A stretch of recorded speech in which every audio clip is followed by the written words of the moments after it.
पढ़ाएंगे उसमें जाएगा। तो केवल जानो पहला चैप्टर मनोवैज्ञानिक गुणों में विभिन्नता है। इस चैप्टर में टोटल मात्र 5 टॉपिक पढ़ना है। कितना टॉपिक? लेकिन लंबा लंबा टॉपिक है, 5 टॉपिक, ठीक है। थोड़ा सा मनोविज्ञान के बारे में हल्का सा ट्रेलर देखो कि है क्या। जैसे हम लोग का जो भाषा हिंदी बना ना, तो क्या हुआ कि कुछ शब्द संस्कृत से सेम टू सेम ले लिया गया। पुस्तक, दया, क्षमा, औषधि ले लिया गया। कुछ शब्द संस्कृत को बिगाड़ के लिया गया, जैसे रात्रि को रात कर दिया, दीवा को दिन कर दिया, है कि नहीं है। कुछ शब्द अपने देश की बोलचाल से ले लिया गया, जैसे लाठी, डंडा, लोटा, समोसा से ले लिया गया, और कुछ शब्द लिया गया विदेश से, तब जाकर हमारा हिंदी भाषा बनकर तैयार हो गया। उस प्रकार जो भी देश का भाषा बना हुआ है कोई पूरा पूरा अपना सब, क्योंकि तो दुनिया में जितना भी सामान है सबका कुछ ना कुछ नाम होना चाहिए। तब उसको बोलेंगे ये पंखा है, ये छज्जी है, खिड़की है, ये बोर्ड है, ठीक, ये लड़का है, ये लड़की है, हर सब चीज का कोई कोई नाम है। तो उतना नाम लोग कहाँ से लाए? इसलिए क्या किया गया, कुछ शब्द अपने देश से लिया गया, कुछ शब्द विदेश से ले लिया गया। तो उसी प्रकार जो साइकोलॉजी शब्द है ना, ये क्या किया गया है, यूनानी भाषा के 2 शब्दों से लिया गया है, साइकी और लोगस। साइकी और लोगस, हाँ, साइकी लोगस मिला के साइकोलॉजी बना दिया गया, ठीक है। साइकी का मतलब होता है मन, आत्मा, और लोगस का मतलब होता है उसका अध्ययन, उसका पढ़ाई लिखाई, मतलब वह विषय जिसमें मन का पढ़ाई लिखाई किया जाए, किसी के मन के बारे में अध्ययन किया जाए, उसको क्या बोलेंगे? मनोविज्ञान बोलेंगे, साइकोलॉजी बोलेंगे, ठीक है। साइकोलॉजी इंग्लिश वर्ड है, हिंदी से क्या हो जाएगा? मनोविज्ञान, ठीक है। अच्छा, इस प्रकार क्या हो गया, मनोविज्ञान क्या हो गया? मन का विज्ञान, मतलब यह भी विज्ञान का ही एक शाखा है, जैसे जीव विज्ञान, रसायन विज्ञान, भौतिकी विज्ञान, इसी प्रकार मनोविज्ञान, मतलब यह भी एक विज्ञान ही है, ठीक है। अच्छा, मनोविज्ञान के आदि जनक, शुरुआती जनक कौन है? अरस्तु, और इसके आधुनिक जनक को उसको मनाया जाता है विलियम जेम्स को मनाया जाता है इसका आधुनिक जनक। मतलब मनोविज्ञान के क्षेत्र में विशेष योगदान प्राचीन काल में था अरस्तु का, और अभी के समय में विलियम जेम्स का, ठीक है। अच्छा, भारतीय मनोवैज्ञानिक एसोसिएशन की स्थापना 1924। ये थोड़ा सा मनोविज्ञान के बारे में झलक है। अच्छा, ये संस्था है क्या? ये एक ग्रुप है कुछ लोगों का। इसमें कौन कौन होंगे? तो मनोविज्ञान को पढ़ाने वाले टीचर होंगे, इसमें इसके शोधकर्ता होंगे, फिर इसके जो क्या बोलते हैं प्रोफेशनल, जो पेशेवर लोग जो मनोविज्ञान की मदद से लोगों का इलाज करते हैं, ठीक है, वो लोगों का ये एक संगठन है जो इनका उद्देश्य क्या है, तो भारत में मनोविज्ञान को बढ़ावा देना या मनोविज्ञान को थोड़ा सा उसके वृद्धि विकास में काम करना। तो ये उन लोगों का संगठन है जिसकी स्थापना कब हुई? 1920। मतलब ये विषय मनोविज्ञान जो है ना, पश्चिमी देशों में शुरुआत हुआ इसका सब कुछ का, ठीक है। ये बाद में भारत में आया है, इसलिए सब कुछ जो संघ संगठन बना वही भारत में कब बना? बाद में बना, ठीक है। अच्छा, इसका मैक्सिमम जो वर्ड सब होगा सब उधर का ही वर्ड होगा, ठीक है, क्योंकि सारा सिद्धांत कौन दिया हुआ है? पश्चिम देश के लोगों ने दिया है, ठीक है। देखो, मनोवैज्ञानिक चैप्टर का नाम क्या है? मनोवैज्ञानिक गुणों में विविधता। तो इस चैप्टर के बारे में झलक देख लो कि मतलब मनोविज्ञान एक ऐसा मन का विज्ञान है जो क्रमबद्ध तरीके से हमारे व्यवहार का अध्ययन करता है। मतलब हम कैसा व्यवहार दिखाते हैं, अकेले में कैसा दिखाते हैं, बाराती में कैसा दिखाते हैं, झगड़ा में कैसा दिखाते हैं, एक्सीडेंट में कैसा दिखाते हैं, उसका एकदम क्रमबद्ध तरीके से उसकी जानकारी कौन देता है? तो मनोविज्ञान, ठीक है। इसमें मनोविज्ञान की वह शाखा है जो मनुष्य की अलग अलग क्रियाओं और अवस्थाओं के बारे में जानकारी दे, उसका अध्ययन करे, उसको बोलते हैं मनोविज्ञान। मतलब हम लोग जो भी अलग अलग काम करते हैं या जो भी हमारी अलग अलग अवस्था होती है, ठीक है, उस सभी की जानकारी कहाँ से मिलता है? मनोविज्ञान से। मतलब पूरे मन को अगर जानना है इसके लिए मनोविज्ञान को समझना होगा, ठीक है।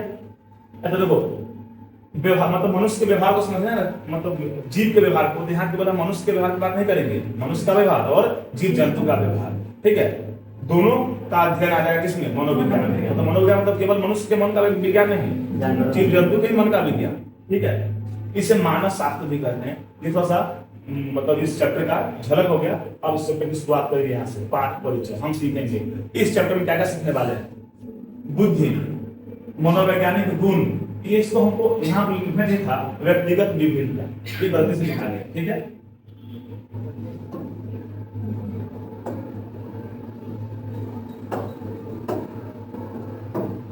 इसको यहाँ से हटाओ, इसको भी हटाओ। यहाँ सबसे फर्स्ट क्या हो जाएगा? व्यक्तिगत विभिन्नता, ठीक है, व्यक्तिगत विभिन्नता। उसके बाद जो सेकेंड में आएगा इसमें मनोवैज्ञानिक गुणों के 5 क्षेत्र, ठीक है। मतलब मनोवैज्ञानिक जो गुण लिखा हुआ है इसके 5 क्षेत्र के बारे में इकट्ठा करेंगे, ठीक है। उसके बाद मनोवैज्ञानिक गुणों का मूल्यांकन, गुण को नापेंगे कैसे, ऐसा कौन सा तराजू से नाप सकते हैं। फिर बुद्धि का सिद्धांत कि बुद्धि का कौन कौन सिद्धांत कौन कौन लोग दिए हुए हैं कि हम कैसे कैसे बुद्धि को नापेंगे। उसके बाद सृजनात्मकता। ये टोटल 5 टॉपिक है जिसके बारे में चैप्टर पढ़ना है। जब यहाँ तक पहुंच जाएंगे तो तुम समझ जाना चैप्टर क्या हो गया। ठीक है, तो सबसे पहले व्यक्तिगत विभिन्नता। देखो, व्यक्तिगत विभिन्नता का मतलब है दो मनुष्य हो सकता है कि शारीरिक रूप से अलग, कोई मोटा हो कोई पतला हो, ठीक है। तो हो सकता है वह मानसिक रूप से अलग, कोई बहुत तेज हो, कोई बहुत कमजोर हो, कोई किसी बात को एक बार में समझता हो, कोई 5 बार में समझता हो। फिर सामाजिक सांस्कृतिक विभिन्नता भी सकती है, कहीं पर छठ पूजा मनता है, दिवाली मनता है, कहीं पर ओणम पोंगल मनता है अलग अलग क्षेत्र में, ठीक है। कुछ सामाजिक विभिन्नता भी होता है। तो मनुष्य के बीच विभिन्नता अनेक प्रकार का हो सकता है, ठीक है। तो उसी विभिन्नता के बारे में चैप्टर में हमको जानना है। मनोवैज्ञानिक गुणों में विभिन्नता है, या फिर लोग का गुण में, बुद्धि में फर्क होता क्यों है, कोई तेज तो कोई कमजोर होता क्यों, ठीक है। तो जैसे कोई व्यक्ति मोटा, कोई हो गया पतला, कोई बुद्धिमान, कोई मंदबुद्धि, कोई धनी, कोई गरीब, कोई बिहारी, कोई बंगाली, सब विभिन्नता हो, ये सब अंतर ही तो है। अब स्थितिवाद मतलब मनोवैज्ञानिकों का मानना है क्या कि व्यक्ति के बुद्धि में फर्क का 2 कारण है। मतलब कुछ मनोवैज्ञानिकों का मानना है कि हमारे व्यवहार जो है ना, हमारा व्यवहार है वो डिपेंड करता है हमारे गुण पे। हमारे अंदर अगर हमारा गुण शांत वाला होगा तो हर जगह हम अस्थिर से रहेंगे, या हम कम बोलेंगे, या अपने से बड़ों का आदर करेंगे, ठीक। मतलब हमारा व्यवहार किस पर डिपेंड कर रहा है, हमारे गुणों पर डिपेंड कर रहा है। कुछ मनोवैज्ञानिकों का ऐसा मानना है, और कुछ का मानना नहीं, गुण खून पर निर्भर नहीं करता है, स्थिति पर निर्भर करता है कि अभी किस परिस्थिति में है। जैसे कि मान लो कि कोई, जैसे कि जगमोहन खूब क्लास में हीलिंग कर रहा है, आज जब जाएगा थाना में दरोगा के सामने क्लियर करने लगेगा, तो देखो तो स्थिति बदल गया। गांव में तो खूब रंगदार बन रहा है क्या, और थाना में क्या हो गया, क्लियर करने लगा, तो स्थिति बदला, इसका व्यवहार क्या हो गया, बदल गया। उसी प्रकार जो मनोवैज्ञानिक लोग उन्होंने बताया है कि मनुष्य का बुद्धि व्यवहार 2 बात। कुछ लोगों ने बताया कि उसके गुण पर निर्भर करता है, उसने क्या बताया, स्थिति पर निर्भर करता है। इसको बोलते हैं स्थितिवाद, ठीक है। मतलब स्थितिवाद के अंतर्गत मान्यता है कि किसी मानव का व्यवहार वर्तमान हालात से प्रभावित होता है, कि स्थिति कैसा है उस पर डिपेंड करता है, न कि गुण पर डिपेंड करता है। दोनों का अपना अपना महत्व है, ठीक। उसने क्या कहा कि गुण पर निर्भर करेगा, उसने क्या कहा स्थिति पर निर्भर करेगा, ठीक है। जैसे कोई व्यक्ति अपने घर में हमेशा गुस्से में रहता है, लेकिन ऑफिस में बॉस के सामने जाते क्या करता है, क्लियर करने लगता है, यही कहता है स्थितिवाद। ये क्या कहता है, स्थितिवाद। हाँ, तो हमारा जो है मनोवैज्ञानिक गुण जो है, इसको मतलब 2 तरीके से समझाया गया है, ठीक है। गुण पे डिपेंड कर रहा है, ठीक, हमारा व्यवहार, और स्थिति पर डिपेंड कर रहा है। अगला है मनोवैज्ञानिक गुणों के 5 क्षेत्र। तो पहला सब लोग सेकंड टॉपिक हो जाएगा इसमें का। पहले हो गया कौन चीज, तो मनोवैज्ञानिक व्यक्तिगत विभिन्नता, व्यक्ति विभिन्न किस क्षेत्र में है। अगला मनोवैज्ञानिक गुणों के 5 क्षेत्र। मतलब मनुष्य में जो गुण होता है ना, वो 5 प्रकार का ही होता है केवल। देखो, सबसे पहला क्षमता। देखो, किसी व्यक्ति की वह क्षमता, ठीक, मतलब उस क्षेत्र की क्षमता जिसमें अगर आदमी काम करे तो उसके सफल होने का चांस बहुत ज्यादा बढ़ जाता है, ठीक है। उसे हम अभिक्षमता कहते हैं। जैसे तुम कहते हो क्या कि हम क्रिकेटर बनेंगे, तो तुम ऐसा क्यों बोल रहे हो, हो सकता है तुम्हारे क्रिकेट खेलने का गुण हो, ठीक। तो अगर हम पेंटर बनेंगे, इसका मतलब उससे पेंटिंग उसको पहले से आता रहा होगा, तब पेंटर बनने का सोच रहा है। क्योंकि कहता है कि हम सिंगर बनेंगे, हम गाना गाएंगे, इसका मतलब उसमें गाना का गुण पहले से होगा थोड़ा सा, ठीक। तो हो गया कि किसी व्यक्ति की वह क्षमता जिस या योग्यता या विशेष गुण जिसकी मदद से वह किसी क्षेत्र में सफलता हासिल कर सकता है, और उस क्षेत्र में अगर काम करेगा तो जल्दी सक्सेस हो जाएगा, ठीक है। इसी को क्या कहते हैं, अभिक्षमता। अभिक्षमता मतलब क्षमता ही समझ लो, ठीक है। आज अभिक्षमता को मतलब शिक्षा और प्रशिक्षण द्वारा प्राप्त किया जा सकता है। जैसे तुम इंजीनियरिंग कॉलेज में गए, तुमको मशीन बनाना आ गया, ठीक, तो वो मतलब मशीन बनाने के गुण तुम्हारे अंदर कहाँ आया, कॉलेज में जाने के बाद आया। अच्छा, क्षमता को प्राप्त कर सकता है, क्षमता को बदला भी जा सकता है। जैसे हो सकता है कि तुम्हारे अंदर बचपन में रहा होगा गाना गाने का गुण, अब बाद में तुम किसी ऐसे स्कूल चाहे ऐसे कोचिंग ऐसे जगह चले गए जहाँ पर पेंटिंग का माहौल है, तो तुम पेंटिंग सीख गए, तो तुम्हारे अंदर पेंटिंग गुण, पहले क्या था गाना गुण था, क्या गया पेंटिंग गुण, ये आया कहाँ से, तो बदल दिया गया, ठीक है। मतलब अब क्षमता को बदला भी जा सकता है, कौन के द्वारा, तो प्रशिक्षण के द्वारा और शिक्षा के द्वारा। शिक्षा देकर, प्रशिक्षण देकर तुम्हारे हम क्षमता को बढ़ा सकते हैं या बदल सकते हैं, ठीक है। तो जो मनोवैज्ञानिक गुण के टोटल कितने क्षेत्र है, 5 क्षेत्र। फर्स्ट क्या हो गया, अभिक्षमता। सेकंड है अभिरुचि। अब इससे पता चलता है कि कोई व्यक्ति मतलब किसी काम को कितना तन मन से करता है। जैसे किसी काम में तुम्हारा रुचि होगा ना, उस काम में तुमको थकान नहीं होगा। तुमको अगर क्रिकेट खेलने मजा आता है, तुम भर भर दिन क्रिकेट खेल सकते हो, वो थकान होता है, अगर तुम्हारा पढ़ाई में रुचि नहीं है, अगर 2 घंटा पढ़ना पड़ जाएगा था तो फिर हालत खराब होने लगता है। तो जिस काम में रुचि होता है उसमें थकान नहीं होता है।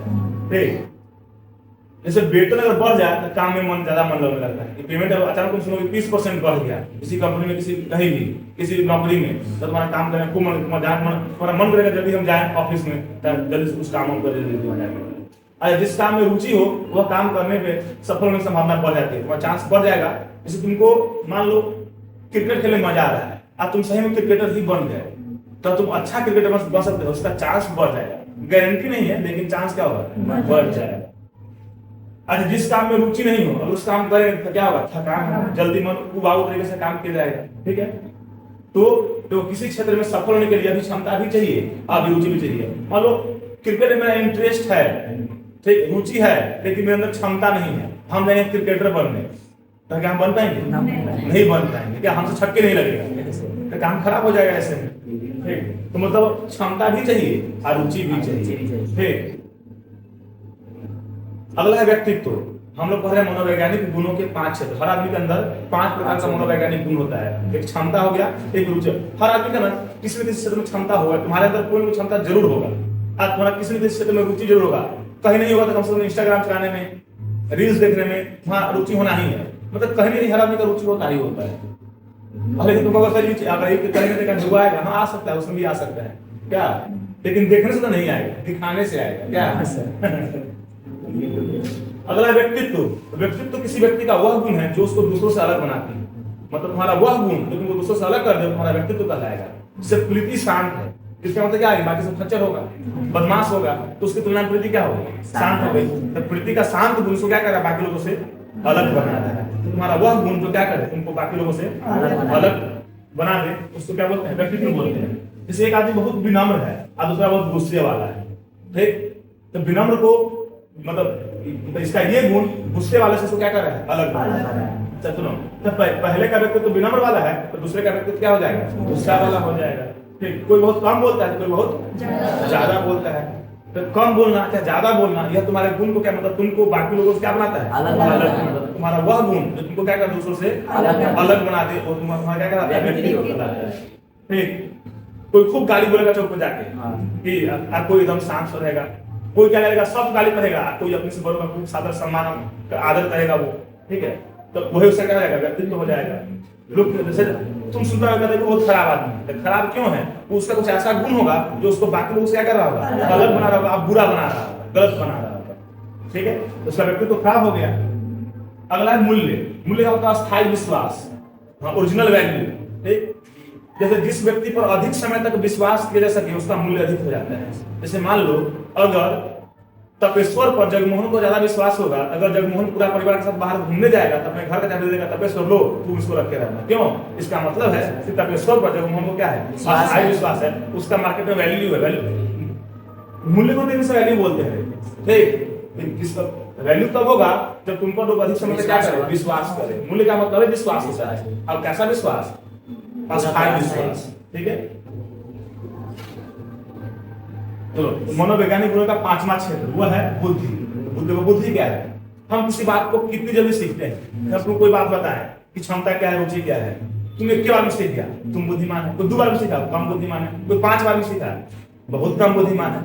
एक केवल सीखने से ही नहीं, और उस चीज को कितने दिनों तक हम याद करके रख सकते हैं, वह बुद्धि कहलाता है। मतलब कितनी जल्दी सीखे और कितने दिनों तक याद करके रख सकते हैं, वो क्या कहलाता है, बुद्धि कहलाता है। अगर कोई बुद्धिमान होगा तो वो क्या करेगा, किसी बात को बहुत जल्दी सीखेगा और बहुत जल्दी दिनों तक उसको याद करके रख सकता है। ठीक है, अच्छा दूसरे शब्दों में मतलब बुद्धि के साथ जीवन में जो भी समस्या है और उसका हम समाधान निकाल पा रहे हैं तो क्या कहलाएगा, बुद्धि। मान लो इस रूम में तुमको बंद कर दिया गया, रूम में आग लगा दिया गया, अब तुमको देखोगे कि तुम्हारे पास क्या क्या संसाधन उपलब्ध है। तुम्हारे पास बेंच है, सीधा खिड़की लेगा, बेंच तोड़ेगा, कूद जाएगा वहां से, फिर सोचेगा कूदेंगे तो मर जाएंगे, बेटा चारों को पड़ना है, जोड़ेगा उसको, रस्सी बनाएगा, कहीं बांधेगा जल्दी से जल्दी उसको, और फिर उसका नीचे गिर जाएगा। तो जो भी तुम्हारे पास संसाधन उपलब्ध है उसका उपयोग करके जीवन के अगर तुम चुनौती का सामना कर पा रहे हो मतलब तुम बुद्धिमान हो। ठीक है, मतलब उपलब्ध संसाधनों का समुचित उपयोग। जो संसाधन उपलब्ध है, तुम मेरे अंदर रस्सी नहीं है, हथौड़ी नहीं है, हम कैसे खिड़की तोड़े, हम कैसे लड़के, हम मर जाते हैं इसीलिए, काम खराब हो गया। भाई जो संसाधन उपलब्ध है तुम उसी का उपयोग करो। अगर तुम नहीं कर पा रहे मतलब तुम बुद्धिमान नहीं हो। ठीक है, तो ये था मनोवैज्ञानिक गुणों के 5 क्षेत्र। मतलब आदमी में 5 प्रकार का मनोवैज्ञानिक गुण होता है। पहले क्या बताया है? क्षमता। ठीक, मतलब वह विशेष गुण अगर जिस क्षेत्र में काम किया जाए तो सफल होने का चांस क्या होता है? बढ़ जाता है। रुचि, जिस काम को करने में थकान नहीं, मजा है काम को करने में। ठीक, जैसे मैच देखना हो तो मजा आ जाएगा। अभी मैच चल रहा है क्या? आप उसमें भी रुचि है। हाँ, उसमें भी रुचि है। देखो लोगों, तो ये हो गया मनोवैज्ञानिक गुणों के 5 क्षेत्र। क्या लिखिए आगे बढ़ जाते हैं। चलो अगला टॉपिक है, तीसरा टॉपिक है जो इस चैप्टर में टोटल 5 को बात सीखना है ना। तो पहला था व्यक्तिगत विभिन्नता। क्या आदमी विभिन्न अलग अलग होता है, कौन कौन चीज में है। ठीक, कोई बुद्धि में अलग होगा, कोई लंबाई में अलग होगा, कोई रंग में अलग होगा, कोई मोटाई में अलग होगा। ठीक है। सेकंड था मनोवैज्ञानिक गुणों के 5 क्षेत्र। थर्ड है मनोवैज्ञानिक गुणों का मूल्यांकन। अगर तुम कहते हो कि हम बुद्धिमान हैं, हम नापेंगे, तुमको तराजू में तौलेंगे। ठीक, तुम बुद्धिमान है कि नहीं, तो इसका तराजू तुमका अलग स्टाइल का होगा। देखो हाँ, तो मनोवैज्ञानिक गुणों का मूल्यांकन। देखो किसी भी आदमी का अगर गुण को जांचना है ना, तो सबसे पहला काम उसके गुणों का मूल्यांकन करना होगा। बिना मूल्यांकन किए केवल कह देने से कि मेरा बेटा बहुत बुद्धिमान है, मेरा भाई बहुत बुद्धिमान है, कोई मानेगा इस बात को? नहीं, मान नहीं सकता है। ठीक है, मतलब अगर तुम बुद्धिमान हो तो हम किसी न किसी वैज्ञानिक तरीके से तुम्हारी बुद्धि को नापेंगे। अगर तुम उस पर खरे उतरे तब हम कहेंगे कि तुम बुद्धिमान हो। मतलब केवल कहने से काम होगा? नहीं। मतलब किसी व्यक्ति में किसी गुण की उपस्थिति कब मानी जाएगी? जब हम मतलब वैज्ञानिक ढंग से उसकी बुद्धि को नापे और नापने पर अगर सही पाया जाए हाँ इसके अंदर बुद्धि है, तो मान लेंगे तुम क्या हो? बुद्धिमान। जैसे कांग्रेसी लोग क्या कहते हैं कि राहुल गांधी पीएम मटेरियल है। तो क्या उसे कह देने से राहुल गांधी पीएम मटेरियल हो गया? नहीं, हम उसको नापेंगे, तौलेंगे, 5 विधि से तौलेंगे। अगर 5 विधि पर खरा उतरेगा तो हम मानेंगे चलो हाँ ये पीएम बनने लायक है। अरे तो केवल कांग्रेसी कहने से उसको हम पीएम मटेरियल नहीं मानेंगे। ठीक, देखो अब है मूल्यांकन की विधियां। चलो ठीक है, हम तुम क्या बोले हैं कि तुम्हारे अंदर बुद्धि है कि नहीं है, उसको नापने का कुछ विधि है। उस विधि से अगर तुम्हारा बुद्धि अगर नपा गया तो तुम बुद्धिमान कहलाओगे। तो कौन कौन विधि है? सबसे पहला है साक्षात्कार, इंटरव्यू इसको बोलते हैं इंग्लिश में।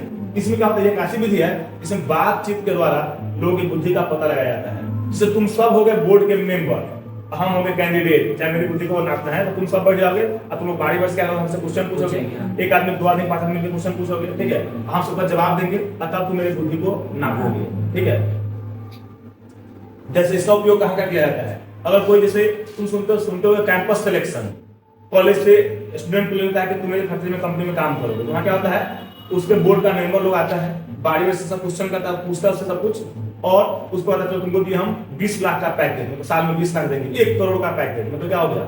एक साल में 1 करोड़ तुमको रुपया देंगे। तो वो केवल किस आधार पर दे रहा है? इंटरव्यू के आधार पर दे रहा है केवल। ठीक है, कोई पैसा ले रहा है? वो नहीं, कोई पैसा नहीं ले रहा है।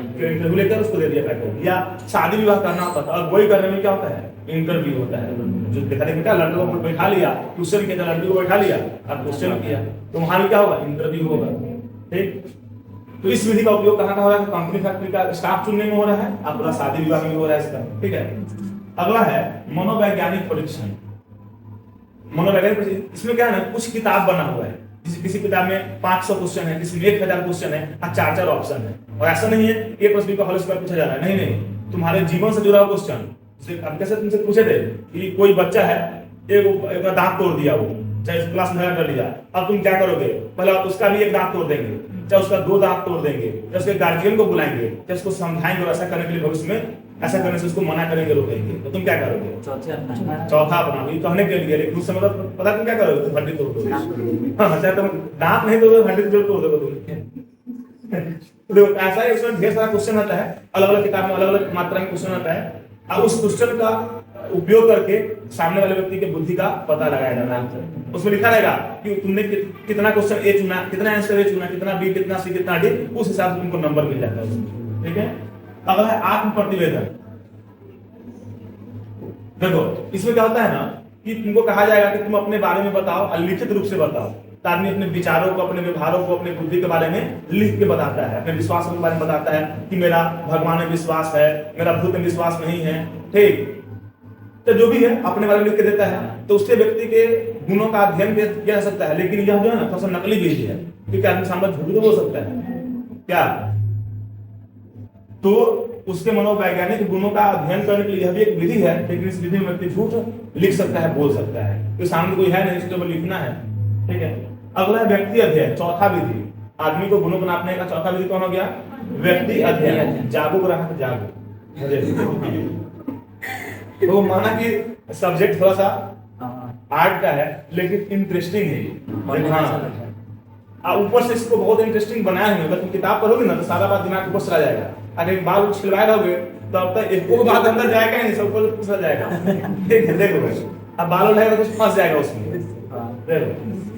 लेकिन अगर तुम किताब को पलटते हो तुमको सारा टॉपिक सेम टू सेम मिलेगा, लाइन से टॉपिक, यही सब टॉपिक उसमें भी है, बस लिखा हुआ है उसमें अलग लैंग्वेज में, आसान लैंग्वेज तुमको समझ में आए।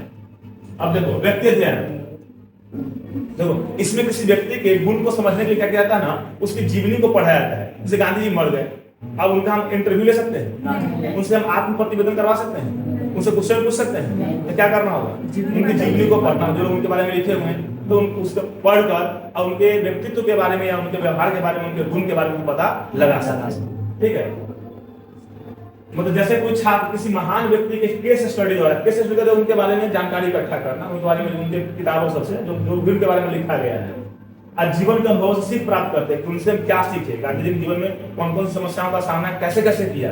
अगर उनके बारे में पढ़ेंगे तो हम मेरे जीवन में समस्या आता है तो उसका हम कैसे हल निकाल सकते हैं। ठीक है, अच्छा इस विधि से हम उन लोगों के भी गुणों का अध्ययन कर सकते हैं जो इस दुनिया में अब नहीं। अच्छा जो लोग जिंदा भी उनके बारे में किताब लिखा गया है तब उनका भी अध्ययन कर सकते हैं। अच्छा केवल मर जाने के बाद किताब लिखाता है? नहीं, जिंदा लोगों की किताब लिखाता है। ठीक है, सबसे अंतिम विधि है प्रेक्षण विधि। मनोवैज्ञानिक गुणों को जांचने का अंतिम विधि कौन हो गया? प्रेक्षण। प्रेक्षण का मतलब केवल देखना, वाच करना। ठीक है, देखो जनरली अगुवाई इसी विधि से होता है, शादी विवाह का देखा देखा। हाँ मतलब दूर से देख रहा है कि लड़का दारू पी रहा है कि नहीं, क्या मतलब पुड़िया खा रहा है कि नहीं, काम धाम करता है कि सच्चों नौकरी है कि नहीं, कि झूठों खाली कमा रहा है। ठीक, ये सब तो लोग दूर से बात करता है, एकदम पता लगाता है, सामने से पूछेंगे झूठे बोल देगा, है कि नहीं। तो देखो इस विधि में किसी व्यक्ति द्वारा किए जाने वाले क्षणिक बर्तावों का मतलब वो मतलब छोटा छोटा कैसा व्यवहार दिखा रहा है वो, जैसे उसको थप्पड़ मार दिए तो क्या किया वो चुप रह गया, ऊपर लगा दिया, वो एक्सीडेंट हुआ तो वो क्या किया, और एक्सीडेंट हो गया वहां से निकल गया कि उसका मदद किया। ठीक है, मतलब उसके छोटे छोटे व्यवहारों को देखा जाता है और उसको सिस्टमेटिक ढंग से लिखा जाता है, किसने एक्सीडेंट होने पर क्या किया, थप्पड़ लगने पर क्या किया, ठीक है, किसी की मदद मांगने पर क्या किया। ठीक, तो किसी व्यक्ति को एक थप्पड़ मारने उसका व्यवहार कैसा होगा, एक्सीडेंट होने में व्यवहार कैसा होगा, कोई गिफ्ट मिला तो कैसा व्यवहार दिखाया, चुपचाप एक तरफ दिया या थोड़ा सा खुशी दिखाया कि हमारे आप दिए गिफ्ट हमको अच्छा लगा प्राप्त करके। ठीक है, अच्छा इस प्रणाली की सबसे बड़ी गड़बड़ी ये है कि इसमें ना प्रेक्षक का कोई कंट्रोल नहीं होता है। हमको किस बात के बारे में जानकारी चाहिए। ठीक, अब मान लो हमको पता करना है कि नशा पानी करता है कि नहीं, अभी बाहर में है, अब वहां पे भी एक्सीडेंट का काम चल रहा है, गिफ्ट का काम चल रहा है, तो हम अभी उसके नशा पानी के बारे में पता कर सकते हैं?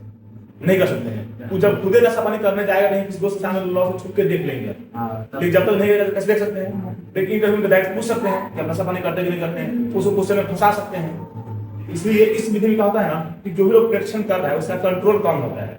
लेकिन यह भी एक विधि है लोगों के गुणों का जानने का, और इसका भी उपयोग दैनिक जीवन में बहुत ज्यादा हो रहा है प्रेक्षण करने का। ठीक है, क्योंकि इसमें सामने वाला आदमी झूठ नहीं बोल सकता है, तो तुमको पता नहीं है कि तुम्हारा जांच चल रहा है। हाँ, लोग छुप कर तुमको वाच कर रहा है। ये हो गया 2 टॉपिक, ये 3 टॉपिक। व्यक्तिगत विभिन्नता हो गया, लोगों में फर्क होता है। मनोवैज्ञानिक गुणों के 5 क्षेत्र हो गए, अभिक्षमता रुचि वाला। उसके बाद मनोवैज्ञानिक गुण का मूल्यांकन, लोग की बुद्धि को नापने का 5 तरीका हो गया। ठीक है, अब बस 2 टॉपिक बच गया, बुद्धि का सिद्धांत और सृजनात्मकता। ठीक है, बुद्धि का सिद्धांत। चलो देखो बुद्धि, हम तुमको बताएं बुद्धि के बारे में कि बुद्धि वह है कि हम किसी चीज को कितने जल्दी सीखते हैं और कितने अधिक दिन तक उसको याद करके रख सकते हैं, वो क्या कहलाता है? बुद्धि कहलाता है। एक और तुमको और बताते हैं कि हमारे पास जो संसाधन उपलब्ध है उसका उपयोग करके हमारे जीवन में जो भी समस्या आता है उसका हम समाधान कर पाते हैं कि नहीं कर पाते हैं, वो हमारी बुद्धि है। ठीक, अब तुम कहेगा पापा तो नहीं बाइक खरीदेगा कोचिंग जाएंगे नहीं जाएंगे, तुम्हारे पास साइकिल से आ जाओ, वो भी नहीं तो पैदल आ जाओ, तो तुम्हारे पास जो संसाधन उपलब्ध है तुम इसी का उपयोग करो, ना तुम काम करो, तुम समस्या का समाधान निकालो। तो जो ऑक्सफोर्ड यूनिवर्सिटी शब्दकोश डिक्शनरी आता है ऑक्सफोर्ड कंपनी का, आजकल तो बहुत सारा डिक्शनरी आने लगा है, उसमें बुद्धि के बारे में क्या क्या लिखा हुआ है, उसमें लिखा हुआ है सीखना, समझना, जानना और प्रत्यक्षण करना। मतलब किसी बात को अगर हम सीख रहे हैं, अगर उसको समझ रहे हैं, उसको हम जान रहे हैं और उसको हम देख पा रहे हैं, इसका मतलब हम क्या है? बुद्धिमान है। ऐसा नहीं कर पाएगा बुद्धिमान नहीं है। ये बात कौन बोला? ऑक्सफोर्ड का डिक्शनरी बोला, शब्दकोश। ठीक है, तो डिक्शनरी में उसका हिंदी लिखा हुआ है, बोलो ना बुद्धि का हिंदी क्या लिखा हुआ है। अच्छा, केवल इंग्लिश टू हिंदी डिक्शनरी नहीं आता है, हिंदी टू हिंदी डिक्शनरी भी आता है, जिसमें हिंदी का ढेर सारा मतलब दिया रहता है, तो उस डिक्शनरी में इसका ही मतलब दिया हुआ है। ठीक है। अच्छा देखो, अल्फ्रेड बीने, इनका नाम याद रखना होगा, क्योंकि बुद्धि के विषय पर शोध करने वाले सबसे प्रथम मनोवैज्ञानिक कौन थे? अल्फ्रेड बीने, जिन्होंने बुद्धि को 1905 में नापने का प्रयास किया कि तुम्हारे पास बुद्धि कितना है। बुद्धि को नापा जाता 0 से 140 के बीच में।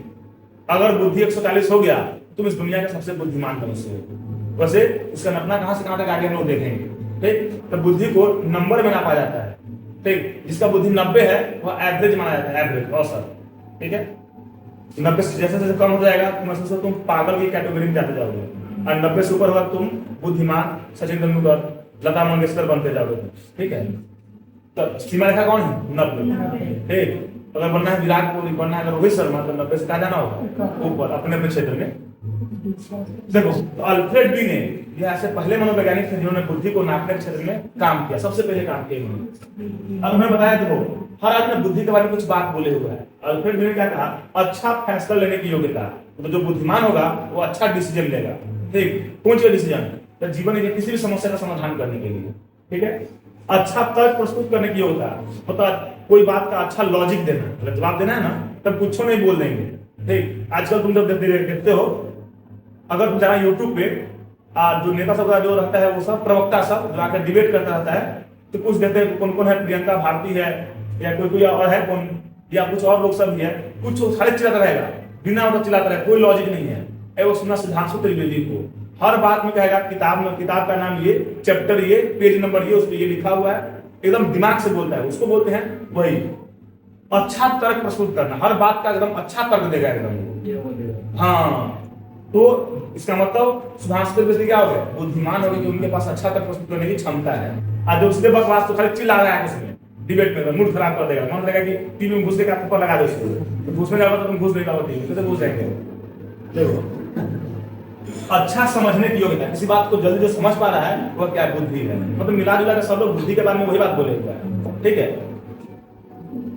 तो चौथा टॉपिक है, मतलब जो इस चैप्टर में पढ़ना है उसका चौथा, किताब का 8वां टॉपिक हो जाएगा, बुद्धि का सिद्धांत। अब अलग अलग मनोवैज्ञानिक बुद्धि को अलग अलग टॉपिक में बांटे हुए। ठीक है, ऐसा इस चैप्टर का सबसे लंबा टॉपिक ये है, बुद्धि का सिद्धांत। तो देखो, मनोवैज्ञानिकों ने बुद्धि को अनेकों, मतलब मनोवैज्ञानिकों ने क्या किया, बुद्धि के अनेकों सिद्धांतों का प्रतिपादन किया। मतलब बहुत सारे तुम सब अगर मनोवैज्ञानिक हो गए, ये कुछ और सिद्धांत दिया, ये कुछ और दिया, ये कुछ और दी, सब लोग अलग सिद्धांत दिए हुए बुद्धि के बारे में। ठीक है, तो सबसे जो पहला होगा वह सूचना तथा मनोमितिक उपागम। सूचना तथा मनोमितिक उपागम। देखो, इसके भी दो क्षेत्र है, सूचना उपागम और मनोमितिक उपागम। ठीक है, देखो ये सूचना प्रक्रम उपागम, इसका मतलब ये हो गया कि अगर जीवन में कोई समस्या आता है, ठीक, हम क्या करेंगे, अगर ऐसा समस्या हमारे जीवन में कभी पहले आया हुआ है, उस समय हम किस विधि का उपयोग किए थे इससे निकलने के लिए, उस सूचना को फिर से हम वापस रिवाइज करेंगे और उससे इस समस्या से निकलने का उपाय लगाएंगे। जैसे कि मान लो कि तुम मैट्रिक में 400 नंबर लाया या 400 नंबर लाया, ठीक, तुम कैसे लाया, तो तुम मान लो वो अगर की बात तुम भूल चुके हो, फिर तुम इंटर में फिर फॉर एग्जाम नजदीक आ गया, तो तुम याद करोगे कि हम उस समय कैसे पढ़े हुए थे, कैसे पढ़े कि हमको इतना नंबर आ गया। ठीक, उस सूचना का उपयोग करके तुम फिर से इंटर में इस रिजल्ट को दोहरा सकते हो। ठीक है, इसी को बोलते हैं कौन चीज, सूचना प्रक्रम उपागम। कि पूर्व सूचनाओं का उपयोग करके आप फिर से उस प्रकार की समस्याओं का निकाला जाए, समाधान निकाला जाए, हल निकाला जाए। ऐसा मनोमितिक उपागम, इससे माना गया कि बुद्धि जो है ना कोई एक गुण नहीं है, ये बहुत सारे गुणों का झुंड है, इस समूह है। मतलब बुद्धि को एक गुण नहीं है, ये कहता है कौन, मनोमितिक उपागम। तो कुछ मनोवैज्ञानिक ने क्या किया, बांटा बुद्धि को सूचना प्रक्रम उपागम और मनोमितिक उपागम के रूप में। ठीक है, तो सूचना प्रक्रम का उपागम क्या कह रहा है कि अगर हमारे जीवन में समस्या आता है तो क्या करेंगे, सोचेंगे, याद करेंगे, अगर पूर्व में ऐसा कोई समस्या आया हो उस समय हम कैसे से निकले हुए थे, उसी का उपयोग करेंगे, फिर से बाहर हम निकल जाएंगे। अगला है दूसरा सिद्धांत बुद्धि का, एक कारक सिद्धांत। इसको दिया अल्फ्रेड बीने ने, अल्फ्रेड बीने।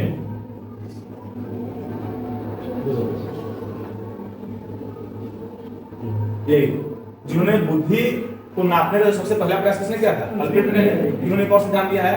बुद्धि का एक कारक सिद्धांत। बुद्धि का एक कारक। एग्जाम सीधा क्वेश्चन आएगा कि बुद्धि का एक कारक सिद्धांत किसे कहते हैं, ठीक है? या क्वेश्चन आएगा कि किसने दिया ऑब्जेक्टिव में, ठीक है? अब देखो, बुद्धि का एक कारक सिद्धांत किसने दिया? अल्फ्रेड बीने ने दिया। देखो, इसमें इस सिद्धांत की उत्पत्ति तब हुई जब बताया गया कि काम कीजिए, लोगों को छांटिए, अधिक बुद्धिमान को अलग और कम बुद्धिमान को अलग। जैसे तुमको अगर एक क्लास के बच्चों को पढ़ाना है और उसमें सब टाइप का, तो तुम क्या करोगे? तेज को अलग छांटोगे, कमजोर को अलग छांटोगे, तेज को स्पीड बढ़ाओगे, कमजोर को धीरे धीरे बढ़ाओगे। तो जब छांटने का काम चला था ना, उसी में क्या हुआ, उन्होंने एक सिद्धांत का खोज कर दिया जिसका नाम पड़ गया बुद्धि का एक कारक सिद्धांत। बुद्धि का एक कारक सिद्धांत। देखो, बीने ने बुद्धि को योग्यताओं का समुच्चय माना। इन्होंने वही कहा जो था मनोमितिक उपागम जो था, मतलब बुद्धि को एक गुण नहीं है, बुद्धि क्या है? बहुत सारे गुणों का संग्रह। सही बात है, बुद्धि को एक गुण नहीं है, ठीक है? अच्छा, जिसकी सहायता से व्यक्ति एक या अधिक समस्याओं का समाधान करता है। अगर आपके पास बुद्धि है ना, तो वह जीवन के हर समस्या का समाधान निकाल सकता है। मान लो तुम्हारे कुछ कर्जा हो गया, तुम दिमाग लगाओगे कि हम इस महीने में इतना कमाएंगे, इसमें इतना कमाएंगे, इसमें इतना बचा लेंगे, पहले उसको दे देंगे, फिर उसको दे देंगे, इस प्रकार कर्ज से क्या हो जाएंगे? निकल जाएंगे। तुम दिमाग लगा देते हो कर्ज से निकलने का, ठीक है? अच्छा, बीने के इस सिद्धांत को एक कारक सिद्धांत के रूप में जानते हैं। मतलब अधिक बुद्धिमान और कम बुद्धिमान लोगों को छांटने क्रम में क्या हो गया? एक कारक सिद्धांत का खोज हो गया। और उसने क्या माना अल्फ्रेड बीने ने कि मनुष्य में बुद्धि कोई एक गुण नहीं है, यह क्या है? बहुत सारे गुणों का संग्रह है। ठीक, तो आज हम पूछेंगे कि वो शीला, तुम बुद्धिमान हो? अभी क्या कहे? अगर कहेंगे हम बुद्धिमान है तो हम कहेंगे नहीं, इसे कहने से मान लेंगे नहीं, बुद्धि को नापेंगे। अब बुद्धि को नापने के लिए क्या करना होगा? कोई एक बुद्धि को नहीं, बुद्धि का मतलब कोई एक गुण नहीं, बहुत सारे गुणों का समुच्चय, बहुत सारे गुणों का झुंड। तो अगला है द्विकारक सिद्धांत। अब 1927 में यही सब ऑब्जेक्टिव बन जाएगा। चार्ल्स स्पीयरमैन ने बुद्धि का द्विकारक सिद्धांत दिया। इस अल्फ्रेड ने बोला क्या कि बुद्धि एक कारक दिया, तो स्पीयरमैन ने क्या किया? बुद्धि का द्विकारक सिद्धांत दिया।